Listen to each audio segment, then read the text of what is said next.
Bismillahirrahmanirrahim. A very warm welcome to all of you in unique pre-FSC online lectures. My name is Dr. Danial and I am the head of Department of Biology for a unique group of institutions. Pertaining to the prevalent pandemic coronavirus situation, we are having online classes for the FSC students who are planning to give the first year exam in 2021.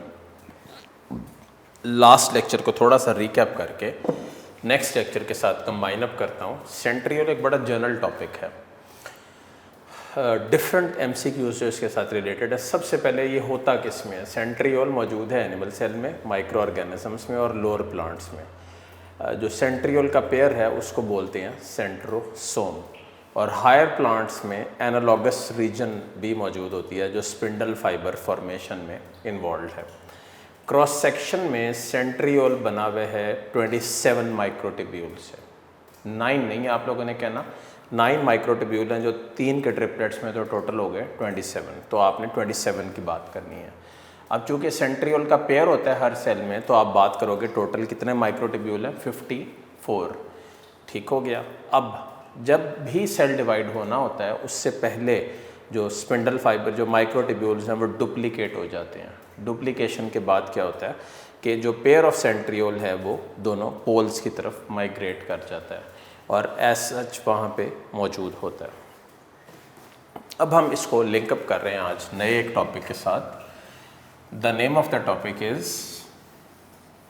Golgi apparatus. तो अभी हम इसको पहले तो Golgi apparatus को पढ़ेंगे, उसके बाद फिर आगे मज़ीद इसको कंटिन्यू करेंगे। गोल्जी अपरेटस अगर कोई आपसे पूछे तो सबसे पहले तो इसको दूसरा नाम इसका है, it is known as post office of the cell. ठीक है, post office of the cell. Golgi apparatus was studied by Camillo Golgi in 1898। ठीक है, उस बंदे ने ये स्टडी किया, डिस्कवर किया, जैसे भी आप वर्ड यूज़ कर लो। क्या ये प्रोकैरियोट्स में मौजूद होता है? द आंसर इज़ ये प्रोकैरियोट्स में मौजूद नहीं होता। तो क्या ये यूकैरियोट्स में मौजूद होता है? Answer is yes, it is present in all the eukaryotic cells. अब ज़रा थोड़ी सी अरेंजमेंट देखिएगा। फ़र्ज़ करें ये एक सेल है, सेल के सेंटर में क्या होता है? एनिमल सेल बनाया मैंने, तो पहले भी आपको बताया था सेंटर में क्या होता है? न्यूक्लियस। न्यूक्लियस के बाद ये जो पहली साइड है ये वाली, यहाँ पे क्या होता है? ये सारा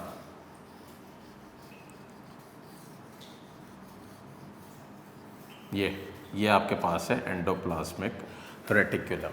एंडोप्लाज्मिक रेटिकुलम के बाद ये जो फ्लैटेंड मेम्ब्रेन बाउंड सैक्स एग्जिस्ट करते हैं, यहाँ पे तकरीबन रफली एग्जिस्ट करते हैं, इसको बोलते हैं गोल्जी अपरेटस। मैं ज़रा इसको रफ यहाँ पे बनाया है, मैं इसको यहाँ पे प्रॉपरली आपको बना के दिखा रहा हूँ।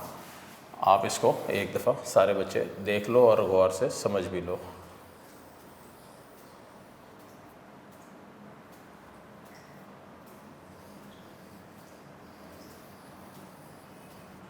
Say for example, this is Golgi apparatus। ठीक है, गोल्जी अपरेटस या गोल्जी कम्प्लेक्स। ये जो गोल्जी अपरेटस है या ये जो गोल्जी कम्प्लेक्स है, इसके अंदर 2 हिस्से होते हैं। आउटर जो साइड है कन्वेक्स साइड, आउटर कन्वेक्स को बोलते हैं फॉर्मिंग फेस। ठीक है, फॉर्मिंग फेस। ओके, अच्छा, ये जो इनर कनकेव साइड है, ये वाली इनर कनकेव साइड को बोलते हैं मैच्योरिंग फेस। ये है सिस और ये है ट्रांस। ठीक है, सिस फेस क्या होता है? फिर देखें, ये वर्ड नए यूज़ किए मैंने, रेड लाइंस के अंदर से आपको मिलेंगे। सिस फेस क्या है? Forming face, outer convex phase है। यहाँ से मटेरियल एंटर होता है, वो गोल्जी अपरेटस के थ्रू गुजरता है और गुजरने के बाद वो फाइनलाइज होकर सिक्रीशंस की फॉर्म में मैच्योरिंग फेज से रिलीज़ हो जाता है। तो मैच्योरिंग फेज इनर साइड से होता है, कनकेव साइड होती है, इसको ट्रांस फेज भी बोलते हैं। ये जो सब मेम्ब्रेन बाउंड सैक्स हैं, अगेन इनका नाम सिस्टर्नी है। क्या नाम है? सिस्टर्नी। अब ज़रा गौर करें कि आपने सिस्टर्नी पहले किधर पढ़ा है, तो इसका जवाब आपके पास है, आपने ये पहले पढ़ा है with regards to the endoplasmic reticulum. ठीक हो गया, तो ये आपने पहले इस फॉर्म में यहाँ पे इसको टेकअप किया हुआ और आपने इसको गो थ्रू भी किया हुआ है। अब इसके अंदर सबसे इम्पॉर्टेंट वर्ड क्या है? Golgi apparatus is concerned with cell secretions. Secretions are finished products which are formed within the cells, और within the cell बनने के बाद फिर वो secretions रिलीज होती हैं, आउटसाइड पास आउट करती हैं और फिर वो एग्जिस्ट करती हैं फिनिश्ड प्रोडक्ट्स की फॉर्म में, जिस तरह भी उनको एग्जिस्ट करना होता है। देखें, गोल्जी अपरेटस के साथ अभी मैं एक दफ़ा फिर बनाता हूँ इसको आपके लिए। देखें, अगर आप इसको ऐसे बना रहे हैं, ये सिस्टर्नी है सारे, ये सिस है और ये ट्रांस है। इसकी अगर साइडों पे आप देखो तो यहाँ पे वेजिकल्स भी मौजूद होते हैं। ठीक है, इस तरह के वेजिकल्स भी मौजूद होते हैं। तो Golgi apparatus plus the vesicles will give you Golgi complex. Golgi complex को पूछ ले क्या होता है? Golgi apparatus plus the vesicles, जो साइडों पे इसके एसोसिएटेड है। बड़े टेक्निकल वर्ड है, बड़े एहतियात से, बड़े ध्यान से सुने और जाने। देखें, ये जो गोल्जी अपरेटस है, ये क्या है? ये फ्लैटेंड मेम्ब्रेन बाउंड सैक्स हैं जिनको आप सिस्टर्नी बोल रहे हो, और ये सच इसी फॉर्म में यहीं पे एग्जिस्ट करते हैं। अगर इनके साथ या फ्लूइड फिल्ड सैक्स को ऐड कर दो तो जो बनता है उसका नाम है जीसी, गोल्जी कम्प्लेक्स। ठीक है, क्लियर हो गया। अब होता क्या है? एंडोप्लाज्मिक रेटिकुलम नाम सुना? ये दो होते हैं, रफ एंडोप्लाज्मिक रेटिकुलम और smooth endoplasmic reticulum. Rough endoplasmic और स्मूथ एंडोप्लाज्मिक रेटिकुलम क्या होते हैं कि यहाँ से वो मटेरियल को अंदर एडअप करवाते हैं। कि गोल्जी अपरेटस का सबसे इंपॉर्टेंट रोल है सेल सेक्रेशंस में। ये जो बाइफर्केशन है ना, जो गोल्जी अपरेटस है वो सिस्टर्नी से बना हुआ है। ये जो आपको मेम्ब्रेन बाउंड सैक्स नज़र आ रहे हैं, इसके दो हिस्से हैं, सिस आउटर कन्वेक्स साइड है और ज़ायरा फॉर्मिंग फेस, और ट्रांस इनर कनकेव साइड और मैच्योरिंग फेस को एक्सप्लेन कर रहा है। अच्छा, अब क्या होता क्या, तरीक़ेकार क्या है वो ज़रा समझ लें कि मटीरियल एंडोप्लाज्मिक रेटिकुलम बनाता है। बनाने के बाद क्या होता है कि वो मटीरियल एंटर कर जाता है किस में? इसमें गोल्जी अपरेटस में। यहाँ पे जब वो लेयर दर लेयर परतों में से गुजर रहा होता है तो वो प्रोसेस हो जाता है और वो सिक्रीशन की फॉर्म में कन्वर्ट हो जाता है। ये जो सिक्रीशन वर्ड मैं फिर यूज़ कर रहा हूँ, ये फिनिश्ड प्रोडक्ट्स हैं। ठीक है, और यानी कि मुकम्मल तौर पे डेवलप्ड प्रोडक्ट्स हैं जो फिर मज़ीद इनके ऊपर कोई प्रोसेसिंग नहीं होती। जब ये बन जाता है तो फिर ये एज सच रिलीज़ हो जाता है। I hope you are getting my point. तो ये आपके पास है with regards to this Golgi apparatus and Golgi complex. तो ये सेक्रीशंस की एक एग्जांपल अगर कोई मेरे बच्चों आपसे पूछ ले तो उसकी कॉमन एग्जांपल आप दे सकते हो पैनक्रियाटिक ग्रैन्यूल्स।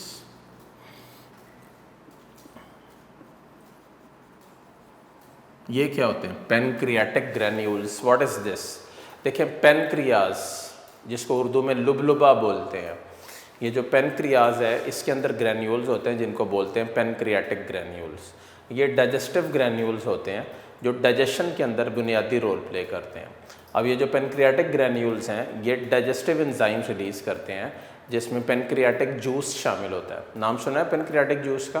पैनक्रियाटिक जूस के कुछ एंजाइम्स के मेरे बच्चों आपको नाम बताता हूँ। एक नाम आपने कॉमनली सुना होगा, पैनक्रियाटिक एमाइलेज। सुना नाम ये? तो ये वो एंजाइम है जो कार्बोहाइड्रेट्स के ब्रेक डाउन में इन्वॉल्व है। इसी तरह एक और नाम सुना होगा आप लोगों ने, ट्रिप्सिन। लिख देता हूँ सो दैट आपको समझ आए। ट्रिप्सिन नाम सुना? ये वो एंजाइम है जो प्रोटीन्स की डाइजेशन में इन्वॉल्व है। इसी तरह एक और नाम आपने सुना होगा, लाइपेज। ये वो एंजाइम है जो लिपिड्स के ब्रेक डाउन में इन्वॉल्व है। तो कहने का मतलब ये है कि ये वो मेन एंजाइम्स हैं जिनकी मदद से ये सारा प्रोसेस शुरू हो जाता है, चल पड़ता है और फिर एज सच आगे को बढ़ता चला जाता है। ये हमारे पास है विद रिगार्ड्स टू दिस, ये न्यूक्लियस है। ये एंडोप्लाज्मिक रेटिकुलम है। एंडोप्लाज्मिक रेटिकुलम से जब भी मटेरियल बन जाता है वो फर्दर प्रोसेसिंग के लिए पास होता है गोल्जी अपरेटस में। दो जगह पे बनाया मैंने, इधर रेड में बनाया, उधर ब्लैक में बनाया। पर्पज़ ये है कि आप लोग क्लियरली इसको समझ लो, जान लो और क्लियर कर लो 100% कि गोल्जी अपरेटस और कम्प्लेक्स में फ़र्क क्या होता है और वो किस फॉर्म में और किन सब्सटेंसेस को बनाने के लिए इस्तेमाल होता है। ठीक है, अब इसका लास्ट फंक्शन क्या है? Formation of conjugated molecule. नाम सुना है मेरे बच्चों? कॉन्जुगेटेड मॉलिक्यूल क्या होते हैं?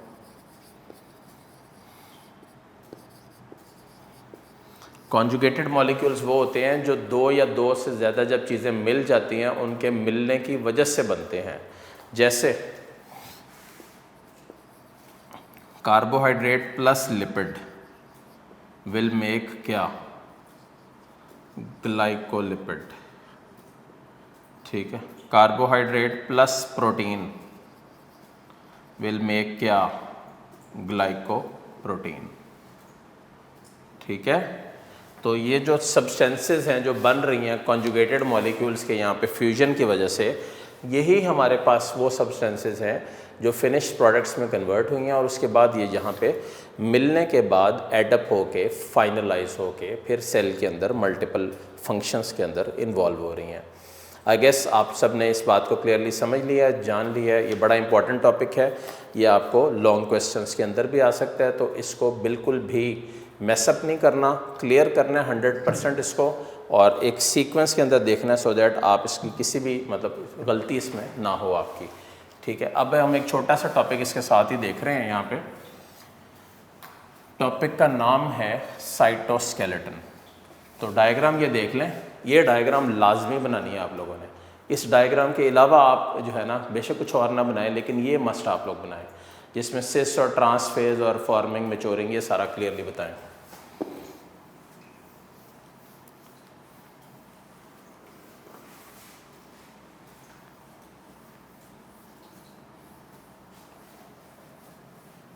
अच्छा, अब हम शुरू कर रहे हैं बेटे with regards to cytoskeleton.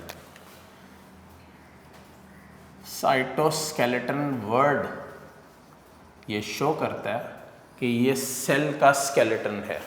Cell के स्केलेटन से क्या मुराद है कि ये वो है जो बेसिकली सेल को बनाने में इन्वॉल्व है। ठीक है, सेल की रस्सियाँ इसको ऐसे भी बोलते हैं। इसमें तीन चीज़ें हमने पढ़नी है, माइक्रोट्यूब्यूल, माइक्रोफिलामेंट और तीसरा इंटरमीडिएट फिलामेंट।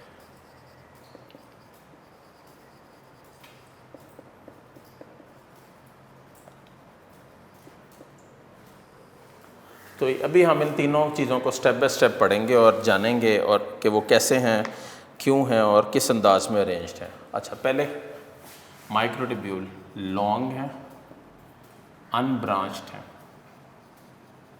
ठीक है, पहले तो ये दो वर्ड क्लियर करें, ये लॉन्ग है फाइबर्स और अनब्रांच्ड है। और ये बने किससे हुए हैं? ट्यूबुलिन प्रोटीन से। ठीक है, ये ट्यूबुलिन प्रोटीन से मिलकर यहाँ पे बने हुए हैं। अच्छा, ये तो इसको यहाँ पे क्लियर कर लो। इसके बाद फिर हम इसमें क्या पढ़ेंगे कि ये सबसे इम्पोर्टेंट इसका फंक्शन क्या है? Spindle fibre formation. अब ये क्या होता है स्पिंडल फाइबर फॉर्मेशन? ये आपके पास एक सेल है, उस सेल के अंदर यहाँ पे सेंट्रियोल्स हैं और यहाँ पे दरमियान में स्पिंडल फाइबर्स हैं। ऐसे ये जो बेटे स्पिंडल फाइबर्स हैं ये सब बने हुए ट्यूबुलिन प्रोटीन्स हैं और ये माइक्रोट्यूब्यूल का एक बुनियादी रोल है जिसमें आप कह सकते हो कि ये assembly and disassembly of spindle fibres में इन्वॉल्व है ड्यूरिंग माइटोसिस या मियोसिस। तो सबसे पहले तो मुझे ये बताइए कि जो माइक्रोट्यूब्यूल्स या स्पिंडल फाइबर्स जो बन रहे हैं ड्यूरिंग माइटोसिस लगा लो या मियोसिस लगा लो, ये कब बनते हैं? क्या ये हर वक्त सेल के अंदर मौजूद होते हैं? The answer is no. ये सिर्फ सेल में उस वक्त मौजूद होते हैं, स्पेशली ये रेड वाले, जब एक सेल डिवाइड होने की तरफ चल पड़ता है। यानी कि जब एक सेल का न्यूक्लियस डिसअपीयर हो जाता है तभी उसके अंदर ये स्पिंडल फाइबर इस तरह बनते हैं और एज सच विजिबल होते हैं। तो मेरे बच्चों इसको सबसे पहले इस बात को क्लियर कर लो, ठीक है? अच्छा, एक पॉइंट तो ये हो गया। Second point, they are involve, यहाँ पे एक लाइन लिखी हुई है, थर्ड लाइन है पेज 58 पे, इस टॉपिक में लाइन पढ़ के सुना रहा हूँ आप लोगों को। Several cell organelles are derived from specific assembly of microtubules. कुछ वर्ड्स हैं यहाँ पे, सीलिया, फ्लैजेला, बेसल बॉडी और centriole. Cilia, flagella, basal body और सेंट्रियोल। तो अब एक एक करके वर्ड भी आपको बता दूं। सीलिया कॉन्ट्रैक्टाइल प्रोटीन है जो मोस्ट ऑफ द केसेस में एक्टिन के साथ यहाँ पे लिंक होता है, बट यहाँ पे भी ये वर्ड यूज़ हो रहा है और ये कॉन्ट्रैक्शन में इन्वॉल्व है। कॉन्ट्रैक्टाइल सब्सटेंसेज हैं। पैरामीशियम का नाम सुना होगा, पैरामीशियम की पूरी बॉडी के गिर्द होता है ये। फिर फ्लैजेला, फ्लैजेला क्या है? ये लंबे लंबे फाइबर्स हैं, वेब लाइक स्ट्रक्चर्स हैं जो इस तरह एग्जिस्ट करते हैं। थर्ड बेसल बॉडी, ये क्या होता है? ये देखें, ये फ़र्ज़ करें एक बैक्टीरियल सेल है, उस सेल के अंदर ये सेल मेम्ब्रेन है, यहाँ पे एक ऐसी सब्सटेंस, यहाँ पे इसको बोलते हैं बेसल बॉडी, और इसके ऊपर होता है फ्लैजेला यहाँ पे, जो इससे ओरिजिनेट होता है और फिर एज सच एग्जिस्ट करता है। ठीक है मेरे बच्चों, तो सबसे पहले इसको क्लियर कर लो कि ये क्या है आपके पास माइक्रोट्यूब्यूल्स का, और ये इसको इस तरह पॉइंट्स बना के तैयार कर लो। 4 पॉइंट्स हो गए इसके। अब आ जाओ माइक्रोफिलामेंट्स के ऊपर। तो सबसे पहले ये मोर सिलेंडर, बारीक होते हैं। ठीक है, एक पॉइंट तो ये हो गया, ये बहुत बारीक स्ट्रक्चर्स हैं। सेकंड, ये बने किससे हुए हैं? ये बने हुए हैं एक्टिन प्रोटीन से। ठीक है, 2 पॉइंट हो गए आप सबके पास, ये बने किससे हुए? एक्टिन से। थर्ड फंक्शन इसका सबसे इंपॉर्टेंट यहाँ पे, इंटरनल सेल मोशन। ये क्या होता है? इंटरनल सेल मोशन, सेल के मटेरियल्स का इंटरनली मूव करना एक जगह से दूसरी जगह, इंटरनल सेल मोशन कहलाता है। अच्छा, एक तो इंटरनल सेल मोशन के हवाले से हो गया। इसके अलावा साइक्लोसिस और अमीबाइड मूवमेंट, ये 2 वर्ड हैं। ठीक है, ये दोनों भी आपको बता दूं।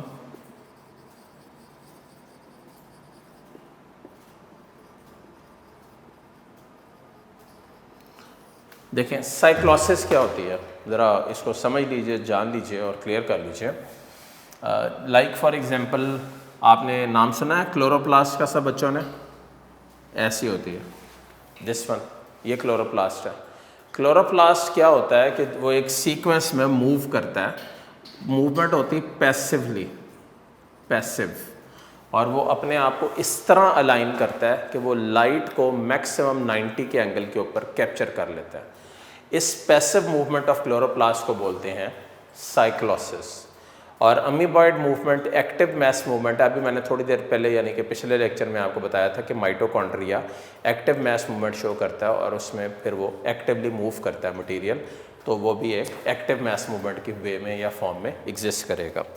अच्छा, तो ये 2 वर्ड यहाँ पे क्लियर कर लो। साइक्लोसिस वर्ड क्या? पैसिव मूवमेंट के लिए, और किसकी? क्लोरोप्लास्ट की।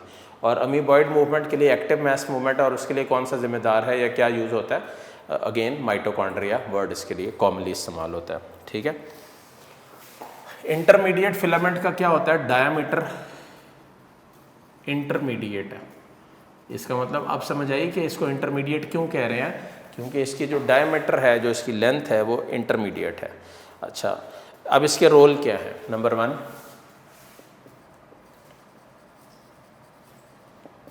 मेंटेनेंस ऑफ सेल शेप, ठीक है, plus integration of cell motion. दोनों फंक्शंस मेरे बच्चों अच्छी तरह तैयार कर लो। इंटरमीडिएट फिलामेंट्स का बुनियादी रोल क्या है? सेल शेप को मेंटेन करवाते हैं एक, और सेकेंडली को अगर मेरे बच्चों आपसे पूछे कि उनका सेकेंड रोल क्या है, तो वो जो बेसिकली सेल मोशन है, जिसमें इंटरनल सेल मोशन में साइक्लोसिस है, अभी आपने एक्टिव मैस मूवमेंट पढ़ी है, उस पर अमीबॉइड मूवमेंट्स हैं, इस सब के अंदर ये इन्वॉल्व होता है और एज सच इसी फॉर्म में एग्जिस्ट करता है। ये असल में जब आप किताब में इसको पेज 58 के ऊपर देखोगे तो ये एक पैराग्राफ की फॉर्म में लिखा हुआ है। तो जब आप उसको पैराग्राफ की फॉर्म में पढ़ते हो तो आपको बहुत सारी चीज़ें साथ साथ क्लियर नहीं होती हैं और आप पिक नहीं कर सकते हो। ये मैंने आपकी सहूलत के लिए इस तरह पॉइंट्स में अरेंज किया है, सो दैट जब आप इसको एक सीक्वेंस के अंदर पढ़ो तो आपको कोई भी पॉइंट पढ़ते हुए परेशानी का सामना ना हो और आप इसको पॉजिटिवली अरेंज करके बड़ा प्रॉपरली बड़े तरीके से एक अच्छे अंदाज में क्लियर अप कर सको कि आपने क्या पढ़ा, क्या जाना और क्या क्लियर हुआ इसमें आपका। तो ये आपके पास था साइटोस्केलेटन और उसके रिलेटेड आपने जो पढ़ा। अब हम शुरू करते हैं माइटोकॉन्ड्रिया, और माइटोकॉन्ड्रिया को फिर डिटेल में टेकअप करने के बाद इस लेक्चर को वाइंड अप करते हैं। ज़रा एक दफ़ा चार्ट के ऊपर तरीके से नज़र डाल लें।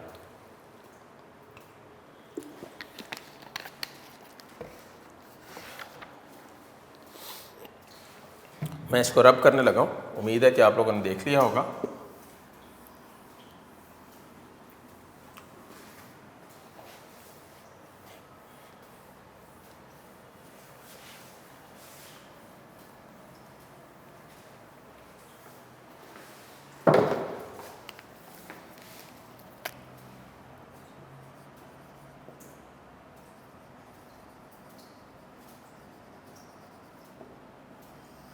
Now we are on to mitochondria. Mitochondria is known as powerhouse of the cell.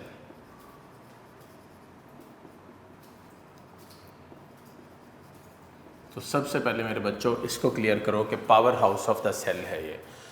इसका मतलब सेल की जो मेन एनर्जी और सप्लाई है वो यही प्रोवाइड करता है। तो इसमें दो वर्ड हो गए, मैन्युफैक्चर प्लस सप्लाई। किसकी? एनर्जी की। वो माइटोकॉन्ड्रिया कैरी आउट कर रहा है। ठीक हो गया, इसको यहाँ पे क्लियर कर लो। अच्छा, अब आ जाओ, नज़र किस तरह आता है कंपाउंड माइक्रोस्कोप में। कंपाउंड माइक्रोस्कोप में वेसिकल्स की तरह नज़र आता है, रॉड्स या फिलामेंट्स की तरह। ठीक है, वेसिकल, रॉड या फिलामेंट। इलेक्ट्रॉन माइक्रोस्कोप में शो अ कॉम्प्लेक्स मॉर्फोलॉजी। ठीक है, कॉम्प्लेक्स मॉर्फोलॉजी शो करता है। इसका मतलब ये हुआ कि बड़े ही एक कॉम्प्लेक्स स्ट्रक्चर की फॉर्म में एग्जिस्ट करता है। अब इसके स्ट्रक्चर पे आ जाओ तो ये डबल मेम्ब्रेन स्ट्रक्चर है, डबल मेम्ब्रेन। ठीक है, बना के दिखाता हूँ आपको, आप भी कोशिश कीजिएगा एज सच अच्छा सा इसको ड्रॉ करें। ये इसका आउटर मेम्ब्रेन है जो आप सब बच्चों को नज़र आ रहा है। इसका जो इनर मेम्ब्रेन है वो फोल्ड्स के अंदर इस तरह अरेंज्ड है। ये जो फोल्ड्स हैं, आपको ये जो तह दर तह नज़र आ रहे हैं, इन तहों को बोलते हैं क्रिस्टे। ठीक है, इनर जो फोल्ड्स हैं they are known as cristae. और इन्हीं इनर फोल्ड्स के साथ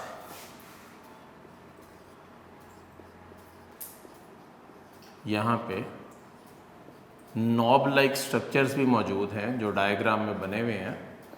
इनको भी ज़रा थोड़ा सा बता दूँ, ज़रा इसको एक एलेबरेट करके बनाता हूँ आपके लिए। ये ऐसे है,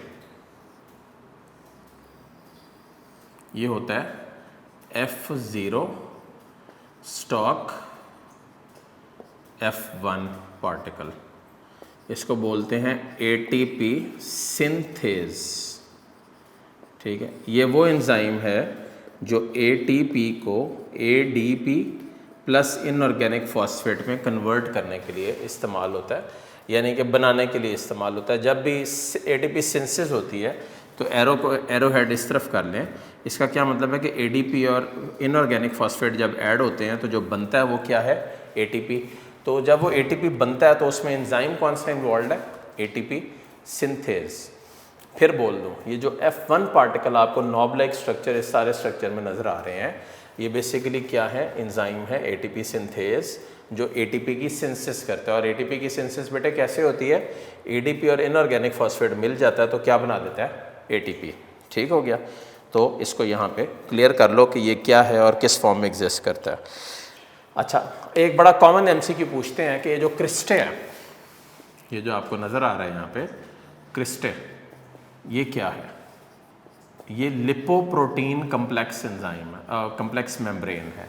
यानी कि इसमें दो मेन चीज़ें हैं, एक लिपिड और दूसरा प्रोटीन, जो इसके अंदर एग्जिस्ट करता है और मल्टीपल फंक्शंस के अंदर भी बेसिकली इन्वॉल्व है। ये नॉब लाइक स्ट्रक्चर है। तो ज़रा मॉर्फोलॉजी के ऊपर गौर करें, एक्सटर्नल स्ट्रक्चर स्टडी फॉर्म के ऊपर, तो आप सबको बड़ा क्लियरली समझ आ जाता है कि ये किस फॉर्म में एग्जिस्ट करता है। मैं फिर आपको एक दफ़ा एक्सप्लेन करूं। माइटोकॉन्ड्रिया आर, कुछ पॉइंट्स बोल रहा हूँ, रजिस्टर्स ले लें और ध्यान से लिख लें इसको। Mitochondria are not present in prokaryotes. Slow इसलिए बोल रहा हूँ सो दैट आप सब इसको नोट भी कर लीजिए। Number 2, they are a very important organelle of eukaryotes. ठीक, क्लियर हो गया सबको। थर्ड पॉइंट, इनको power house of the cell बोलते हैं। दो वर्ड्स पावर हाउस के साथ, manufacture and supply of energy in the form of ATP, इसका रोल है। अब आ जाओ इसके स्ट्रक्चर की तरफ। तो स्ट्रक्चरली जब इनको देखा जाए तो दो तरह के माइक्रोस्कोप्स में इसको देखा गया। जब कंपाउंड माइक्रोस्कोप में देखा गया तो सिंपली वेजिकल्स की तरह, रॉड्स की तरह या फिलामेंट्स की तरह नज़र आता है।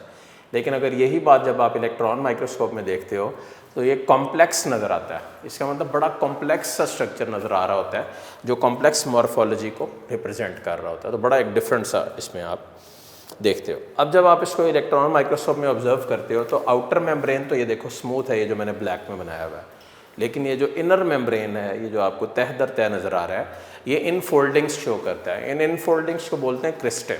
ठीक है, और इन जो क्रिस्टे हैं अभी मैंने बताया, ये बने हुए लिपोप्रोटीन कम्प्लेक्सेस से हैं। लिपिड और प्रोटीन का मिक्सचर है ये, जिससे ये मिलकर बने हुए हैं। अच्छा, अब इसके अंदर नेक्स्ट बात थी F1 पार्टिकल की। F1 पार्टिकल ये इस तरह के होते हैं। अगर एग्जैक्ट देखो बायोकेमिस्ट्री में तो इसको बोलते हैं F0 स्टॉक और F1 पार्टिकल। अगर कॉमन नेम देखें तो ये नाम नहीं किताब में लिखा हुआ, ये नाम आपको आना चाहिए। ये ATP सिंथेज है। ATP सिंथेज क्या होता है? वो एंजाइम जो ATP फॉर्मेशन में इन्वॉल्व है उसको बोलते हैं ATP सिंथेज।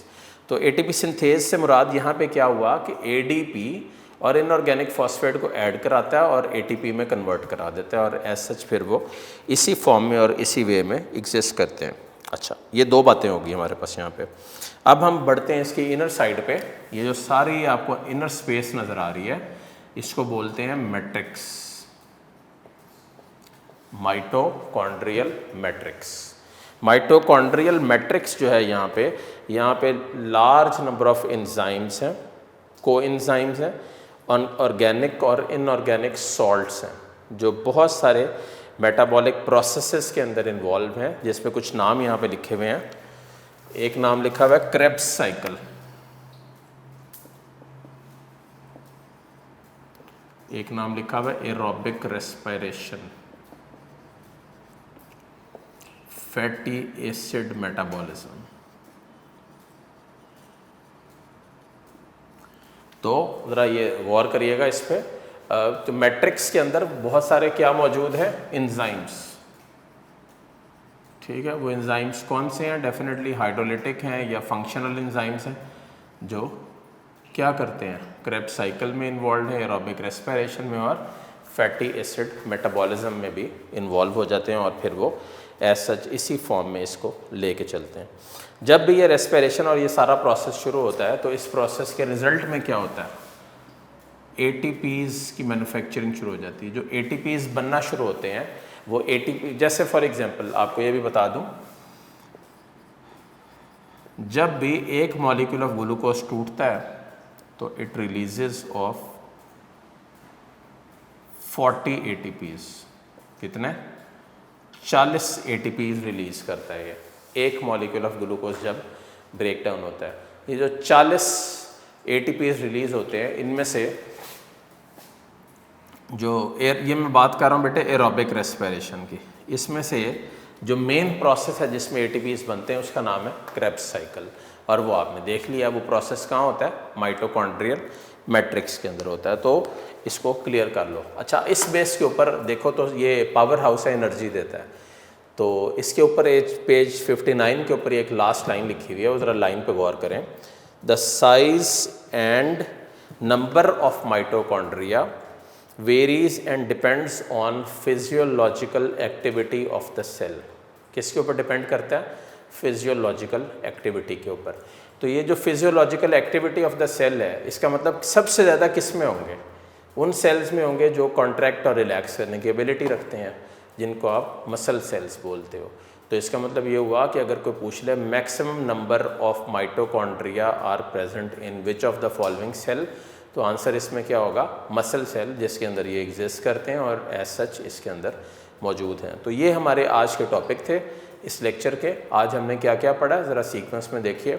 सबसे पहले मैंने आपको पढ़ाया है गोल्जी अपरेटस क्या होता है, किस फॉर्म में एग्जिस्ट करता है और वो किस तरह बना हुआ है। देन मैंने आपको एक चार्ट करवाया है इस लेक्चर में साइटोस्केलेटन का, जिसमें मैंने आपको बताया कि माइक्रोट्यूब्यूल, माइक्रोफिलामेंट और इंटरमीडिएट फिलामेंट के अंदर क्या क्या डिफरेंसेस हैं और वो किस फॉर्म में, किस वे में एग्जिस्ट करते हैं। और फिर finally we are on to the mitochondria, और माइटोकॉन्ड्रिया को क्या बोलते हैं? Power house of the cell. और power house of the cell से क्या मुराद है कि मैन्युफैक्चर और supply of energy to the cell में इन्वॉल्व हैं, और ये कंपाउंड माइक्रोस्कोप में भी नज़र आते हैं, इलेक्ट्रॉन में भी नज़र आते हैं, और इस तरह के होते हैं ये सारा स्ट्रक्चर। ऐसे बना लीजिएगा। अगर किताब में देखेंगे तो थोड़ा सा उन्होंने किताब में इसको यहाँ से डबल तय देने की कोशिश की हुई है। अगर आपने करना है इस तरह तो तब भी ठीक है, अगर नहीं करना तो इवन देन ये बड़ा क्लियर है कि आउटर मेम्ब्रेन स्मूथ है, इनर मेम्ब्रेन इनफोल्डिंग्स बना रहा है, जिनको क्रिस्टे बोलते हैं। यहीं पे F1 पार्टिकल्स भी मौजूद हैं जो इस सारे प्रोसेस को लेकर चल रहे हैं और बेसिकली एनर्जी सप्लाई और स्टोरेज के लिए भी इन्वॉल्व हैं। So I hope so that the lecture was informative for all of you. Go through it well. ये डबल मेम्ब्रेन ऑर्गेनेल यहाँ से शुरू हो गए। इंशाल्लाह नेक्स्ट लेक्चर में मजीद डबल मेम्ब्रेन ऑर्गेनेल देखेंगे। कोशिश करिए कि डायग्राम्स को साथ साथ प्रैक्टिस करिए। ये बायो का फर्स्ट चैप्टर है जिसमें डायग्राम्स आप देख रहे हो, और फिर उसके बाद उसका टेस्ट जो है वो अटैम्प्ट कीजिएगा। Wish you good luck. Allah हाफिज़।